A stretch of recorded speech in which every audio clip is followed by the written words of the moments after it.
Hola, muy buenas a todos. Les habla Duván Pineda. El día de hoy hablaré acerca de la vorágine del gran José Eustacio Rivera. Para darle una coherencia a esta exposición, tendremos un plan en donde tenemos la introducción en cabeza, seguidamente la biografía, después lo que sería el libro, la vorágine y finalmente la conclusión.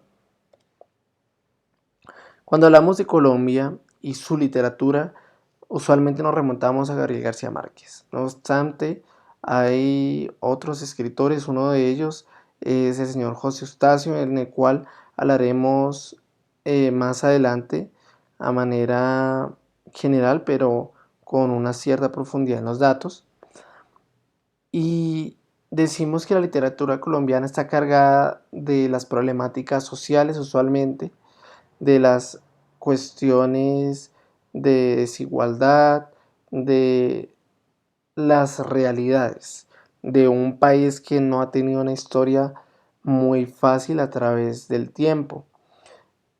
Asimismo, habla en general la literatura colombiana de nuestra riqueza cultural, de nuestra riqueza natural, de nuestros recursos, y es el caso de la vorágine. Bueno, seguimos con la parte de la biografía de este gran escritor José Eustacio Rivera. Gran personaje, gran letrado, un escritor excelente, un poeta, un político y un pintor. Este señor nació en lo que se conoce hoy en día Rivera Huila, y este pueblo toma este nombre debido pues a la gratitud que le tenían al mismo por haber nacido en ese lugar y por haber hecho lo que hizo con respecto a su aportación en diferentes áreas como las que mencioné anteriormente. Este personaje desde pequeño estuvo en una escuela normal, o sea que su vida la fundó en principio a la educación, en pro de la educación para poder enseñar. Después hizo un doctorado en la Universidad Nacional, una persona muy estudiosa, y asimismo sus ideales en contra de la inequidad, en contra de las problemáticas que abarcaban la sociedad en general del siglo XX, dispuso sus conocimientos para llegar a ser diputado en el Congreso. Otro ítem importante acá es que sus obras eran modernistas y guardaban muchos rasgos realistas y de ficción. Algo también que hay que aclarar es que el señor tenía otro nombre, que era Ricardo Charri. Disculpen. Ahora, hablaremos de La Vorágine. La Vorágine, una gran obra cuya publicación fue en 1924. Se considera un clásico de la literatura colombiana y pues es una obra importante dentro de lo que sería el costumbrismo hispanoamericano. Pero también muchas personas, muchos críticos la asocian con el romanticismo. Entonces algo importante que hay que aclarar, es un texto relativamente largo y tiene un lenguaje muy interesante donde emplea muchos regionalismos, emplea muchas palabras que son de su contexto para darle una riqueza a esta obra y que tenga una identidad. Esta novela pues en general se enfoca a Colombia, a los llanos, la selva amazónica. ¿Y por qué? Porque José Eustacio en principio trabajó como delimitador de las fronteras en la periferia de Colombia. Entonces hablamos de lo que sería la división entre Venezuela y Colombia, y este trabajo hizo que en su momento él enriqueciera su conocimiento para poder aprovechar la selva, todas sus experiencias y demás, para después llegar a crear esta obra que sería la Vorágine. Asimismo, hablo de la relación con la novela griega en una analogía en donde se relaciona el mito clásico, pues grecolatino, en donde usualmente, pues, si recordamos, el héroe emprende un viaje y después de haber hecho y vivido ciertos desafíos, desciende a un mundo en donde la dificultad está presente, usualmente es un infierno, y alcanza lo que sería un final que nosotros conocemos también, un final epopéyico. Ya relacionándolo con la vorágine, pues el poeta desciende no a un infierno como lo propone la novela, perdón, los relatos clásicos, ¿sí? Sino que baja a lo que sería un infierno verde con su relación con la naturaleza, y este personaje pasa por unas dificultades buscando a su esposa, y lo que hace es oponerse al modelo tradicionalista en donde el héroe no regresa al punto de inicio, que es lo que pasaba dentro de la novela grecolatina, perdón, sí, grecolatina.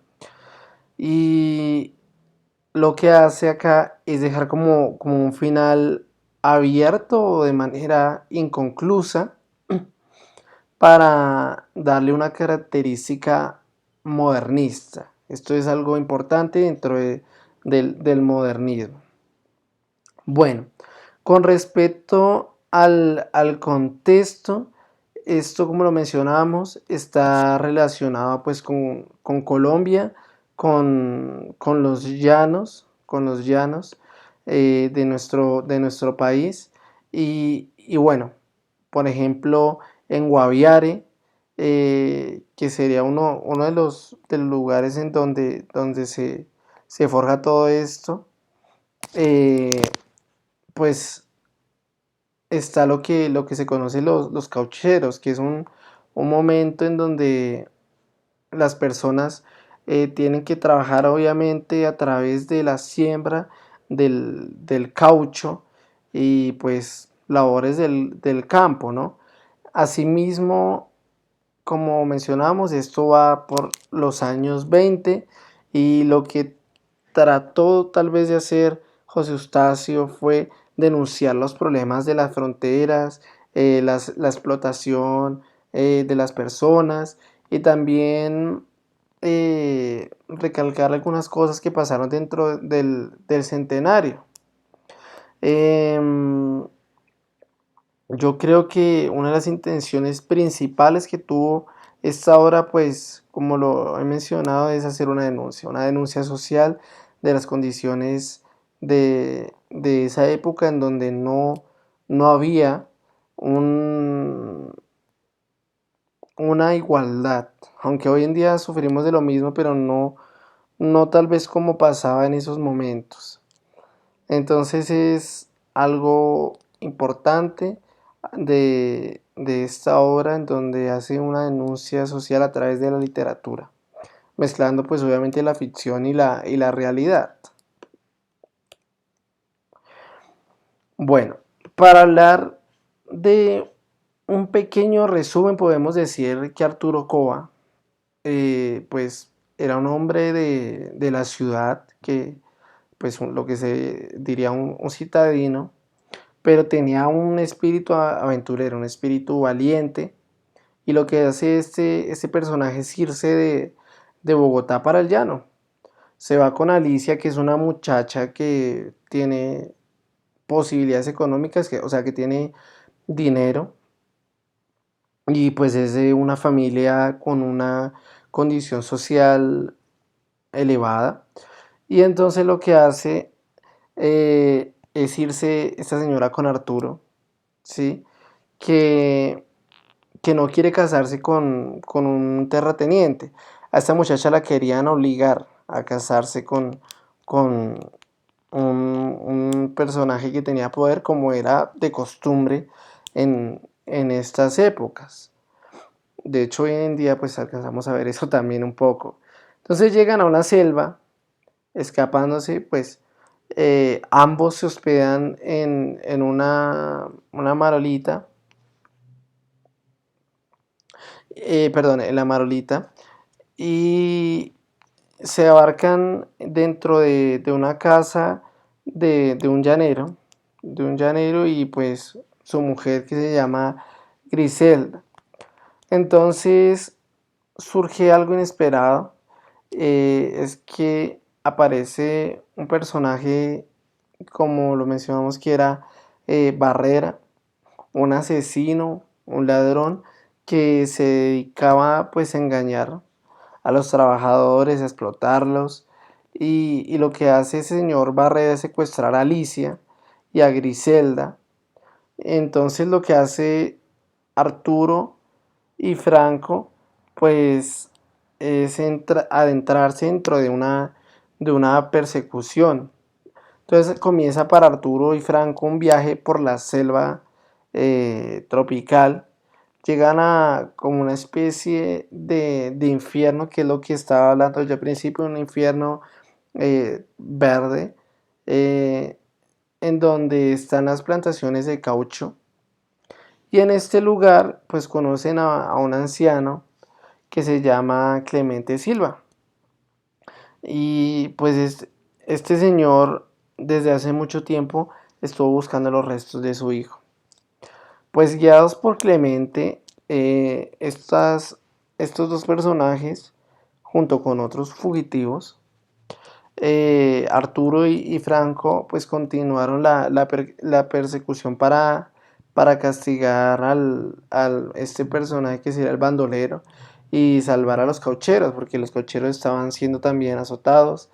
Y lo que pasa al final es que se encuentran a Alicia y a Griselda, y después de un combate, pues así como dicen, cuerpo a cuerpo, con este bandolero, pues Barrera cae muerto y Arturo y Alicia pues retornan a la ciudad ya para darle como un desenlace bonito a esta historia.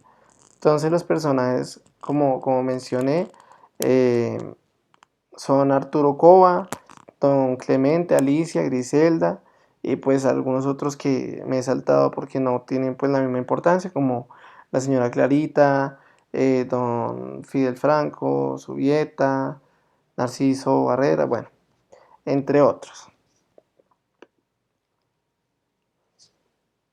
Bueno, ya para la conclusión, esta obra me pareció muy bonita, muy interesante, muy chévere, debido a que toma como un eje principal la selva de nuestro país, la riqueza de nuestro país, como lo he mencionado desde el principio. Entonces es algo muy, muy chévere poder conocer también algo más, aunque uno no haya podido estar en esos lugares, la obra lo remonta ya. Asimismo, la parte del lenguaje, gracias a sus regionalismos, a sus palabras que se encuentran dentro de este libro, que son propias de estas regiones, pues uno va aprendiendo y va conociendo más lenguaje de su país, ¿no? Que asimismo es lo importante dentro de la literatura, que es conocer un poco más de el mundo, en este caso de nuestro propio país, que realmente no conocemos pues mucho, y qué mejor que hacerlo a través de esta obra. Asimismo, pues la denuncia social que hace don Eustacio con respecto a los cánones, como es el casamiento forzado por conveniencia y asimismo pues la desigualdad en general. Creo yo que es una obra muy rica y que debe ser leída y tenida en cuenta como futuros docentes para una literatura colombiana y una literatura que podamos trabajar con nuestros estudiantes a manera de enriquecerlos no solo de manera de conocimiento, sino también espiritual, debido a su aportación y su conexión con la naturaleza, con el ser humano. Bueno, y eso sería todo. Muchas gracias a todos y espero que les haya gustado. Gracias.